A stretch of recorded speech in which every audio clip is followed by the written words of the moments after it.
சித்தர் பூமி. அனைவருக்கும் வணக்கம். இன்னைக்கு நம்ம பேச போற டாபிக் என்ன அப்படின்னு பார்த்தீங்கன்னா,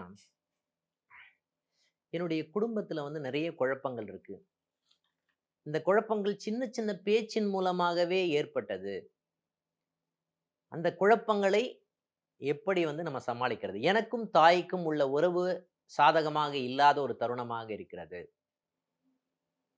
அப்ப தாயினுடைய ஒற்றுமை இல்லாத ஒரு தன்மை அப்படின்னு சொல்லலாம். என்னுடைய தாயினுடைய உடல்நிலை சம்பந்தப்பட்ட நிகழ்வுகள்ல பிரச்சனை இருக்கு. அந்த மாரி நிகழ்வுகள் இருக்கு. மன நிம்மதியற்ற ஒரு தன்மை இருக்கிறது என்னுடைய வாழ்க்கையில. அப்படின்னு சொன்னா நம்ம என்ன பண்ணணும்? அப்படின்னு பார்த்தீங்கன்னா, இந்த ஸ்தலத்திற்கு சென்று வந்தாலே இது சம்பந்தப்பட்ட நிகழ்வுகள் உங்களுக்கு மாறக்கூடிய தன்மை இருக்குமானா இருக்கும். தொண்டைமான்னு சொல்லிட்டு ஒரு மன்னன் இருந்தார். அவர் காஞ்சிபுரத்தை ஆண்ட மன்னர் அவர் ஆக்சுவலா. அந்த தொண்டைமான் 2 அ திருடர்களை பிடிப்பதற்காக படையெடுத்து கொண்டு வந்த ஒரு இடம் தான் முல்லைக்காடு அப்படின்னு சொல்லப்படுகின்ற ஒரு இடத்துக்கு வந்தார் அவரு. அந்த சண்டை போடுறதுக்காக சண்டை போட்டாரு. அவரால ஜெயிக்க முடியல. அந்த 2 திருடர்களையும் குறும்பர்கள்ன்னு சொல்லுவாங்க அவங்கள.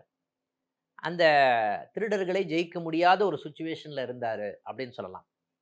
அப்ப என்ன பண்ணாரு அப்படின்னு பார்த்தீங்கன்னா, சண்டைக்கு வரும்போது அவர் யானை மீது ஏறி வந்தார் அப்படின்னு சொல்வது உண்டு. அந்த யானை மீது ஏறி வரும்போது, அந்த யானை கால் என்ன ஆயிடுச்சு அப்படின்னா, அந்த முல்லை காட்டுல மாட்டிக்கிட்டு, அந்த கொடி இருக்கு இல்லைங்களா? முல்லை காட்டுல மாட்டிக்கிட்டு, அந்த கொடிகளுக்கு இடையில கால் மாட்டிக்கிட்டு இருந்தது. அப்ப என்ன பண்ணாரு, அ அரசர் என்ன பண்ணாருன்னு பார்த்தீங்கன்னா, தன்னுடைய வாளால் பார்த்தீங்கன்னா, அந்த கொடியை அறுப்பதற்காக வெட்டினார். இந்த கொடிகளை வெட்டினார். அப்ப அது ஏதோ ஒரு உருவத்தின் மீது பட்டு என்ன ஆச்சு அப்படின்னு பார்த்தீங்கன்னா, அங்கு குருதி பெருக ஆரம்பித்தது.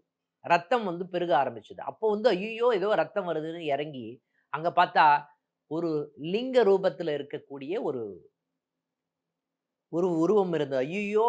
நான் ஒரு லிங்கத்த நான் சிவனையே வெட்டினேனே! அப்படின்னு சொல்லிட்டு என்ன பண்ணாரு அப்படின்னு பார்த்தீங்கன்னா, தன்னுடைய உயிரை மாய்த்துக் கொள்ளலாம் அப்படின்னு நெனச்சாரு அவர். அப்பதான் சிவன் ஆட்கொண்டார் அப்படின்னு சொல்லப்படுகின்ற புராணம் அங்க இருக்கிறதுன்னு சொல்லலாம்.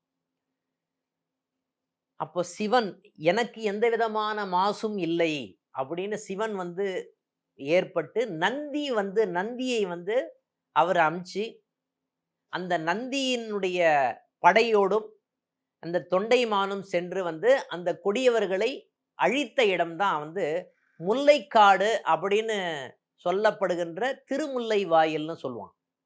திருமுல்லை வாயில்.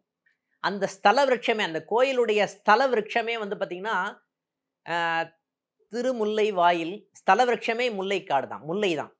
முல்லை வனம் நிறைந்த பகுதி அப்படின்னு சொல்லுவோம். ஓகேங்களா? அப்போ ஒரு மன நிம்மதியற்ற ஒரு சூழ்நிலை இருக்கு. நம்ம இந்த சூழ்நிலையிலிருந்து வெளியில வரணும். என்ன பண்றது? நம்ம குடும்பத்துல பிரச்சனை இருக்கு. சகோதரர் வகையில பிரச்சனை இருக்கு. குடும்பத்தினர் உறவு வகையில் பிரச்சனை இருக்கிறது. இந்த மாரி ஒரு நிகழ்வு இருக்கிறவங்களுக்கு பார்த்தீங்கன்னா, இந்த இடத்துல போயிட்டு வெண்மையான நிற பூவினால், முல்லை பூவினால், இல்ல வெண்மையான நிற பூவினால் அந்த சிவனுக்கு அர்ச்சனை செய்தாலே பார்த்தீங்கன்னா, மன நிம்மதி ஏற்படுகின்ற ஒரு நிகழ்வு இந்த காலகட்டத்தில இவங்களுக்கு இருக்குமா? அப்படின்னா இருக்கும்னு சொல்லலாம். முக்கியமாக யாரெல்லாம் போலாம் அப்படின்னா, யாருக்கெல்லாம் சுக்கிர திசை போயிட்டு இருக்கு. சுக்கிர புக்தி எனக்கு போயிட்டு இருக்கு சார். சுக்கிர திசை எனக்கு போயிட்டு இருக்கு. அது இல்லாம எனக்கு ஏல்பி லக்னம் பரணி பூரம் பூராடத்துல ஏல்பி லக்னம் போயிட்டு இருக்கு. இந்த மாரி சொல்றவங்க, இந்த இடத்துக்கு போயிட்டு வந்தாவே மன நிம்மதியான ஒரு சூழ்நிலை உருவாகும். அந்த ஈஸ்வரன் பேரே மாசில்லா மணீஸ்வரர். மாசில்லாத ஒரு ஈஸ்வரன்னு அர்த்தம். குறைவில்லாத, சஞ்சலமில்லாத, நிர்மலமயமானவன் அப்படின்னு சொல்லலாம். ஓகேங்களா? அதாவது முக்கியமா பார்த்தீங்கன்னா, இந்த மன நிம்மதியை கொடுக்கின்ற ஒரு ஈஸ்வரன் அப்படின்னு சொல்லலாம். குறைவில்லாத ஈஸ்வரன். மாசில்லாமணி ஈஸ்வரர் அப்படின்னு சொல்லலாம். இந்த அம்மன் பேரு கொடியிடையாள் அப்படின்னு சொல்லுவாங்க. அப்போ இந்த கோயிலுக்கு போயிட்டு வந்தீங்க அப்படின்னு சொன்னாவே, உங்க மன நிம்மதி நெறைய பேருக்கு கடன் இருக்கு. மன நிம்மதி இல்லாத ஒரு சிச்சுவேஷன் இருக்கு. இந்த கோயிலுக்கு போயிட்டு வந்தா சாதகமாக இருக்குமான்னா, சாதகமாக இருக்கக்கூடிய சூழ்நிலை இருக்கும். அந்த கோயில் போங்க. கோயிலுக்கு உங்களுக்கு உங்களால முடிஞ்சால் மணிய வந்து இந்த கோயில்லயே வச்சுட்டு வாங்க. ஒரு சின்ன மணிய வாங்குங்க. மணி கட்டிட்டு வாங்க அந்த கோயில்ல. அந்த நந்தி இருக்காரு இல்லையா? நந்தி அவர் வந்து பார்த்தீங்கன்னா, அந்த சுவாமிய நோக்கி இருக்க மாட்டார். தெருப்பக்கம் பார்த்த மாரி இருப்பார், அந்த நந்தி. அப்டின்னா, ஏன்னா நந்திய தான் வந்து போர் புரிவதற்காக சிவபெருமான் வந்து அனுப்பிச்சாருன்னு சொல்லுவாங்க. அந்த அரசனுக்காக. அந்த நந்தி வந்து ஆப்போசிட்ல திரும்பி இருப்பாரு. சுவாமிய பார்த்த மாரி இருக்க மாட்டார். ஓகேங்களா? அந்த மாரி ஒரு ஸ்தலம் தான் இந்த திருமல்லை வாயில் இருக்கின்ற இந்த மாசில்லா மணீஸ்வரர் அப்படின்னு சொல்வது மிகையாகாது. அந்த நந்தி கிட்ட ஒரு மணிய வந்து வச்சுட்டு வாங்க. உங்களுடைய உறவுகள் சம்பந்தப்பட்ட நிகழ்வுகளா இருந்தாலும் சரி, கடன் சம்பந்தப்பட்ட நிகழ்வுகள், மன நிம்மதி சம்பந்தப்பட்ட நிகழ்வுகள் இந்த காலகட்டத்தில சாதகமாக இருக்குமா? அப்படின்னா, சாதகமாக இருக்கக்கூடிய சூழ்நிலை வந்து ஏற்படும் அப்படின்னு சொன்னா மிகையாகாது. அப்போ இந்த காலகட்டத்தில வந்து எனக்கு உறவுகள் சம்பந்தப்பட்ட விஷயத்தில பிரச்சனை இருக்கு அப்படின்னு நினைக்கிறவங்க, இந்த கோயில்ல போயிட்டு வந்தாவே, அது சம்பந்தப்பட்ட நிகழ்வுகள் நமக்கு சாதகமாக இருக்கக்கூடிய சூழ்நிலை இருக்கும் அப்படின்னு சொன்னா ஏன்னா இன்னைக்கு பிசினஸ் சம்பந்தப்பட்ட விஷயம் பண்றவங்க ரொம்ப டென்ஷனா இருப்பாங்க.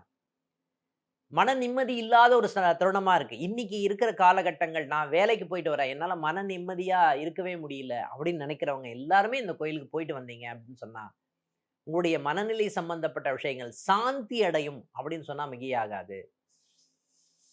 இது வந்து இந்த கோயிலுக்கு போற நாள் என்னீங்கன்னா, திங்கட்கிழமை போறது விசேஷமான ஒரு நிகழ்வாக இருக்கும் அப்படின்னு சொன்னா மிகையாகாது. நன்றி, வணக்கம். அடுத்த பதிவில் சந்திப்போம். சித்தர் பூமி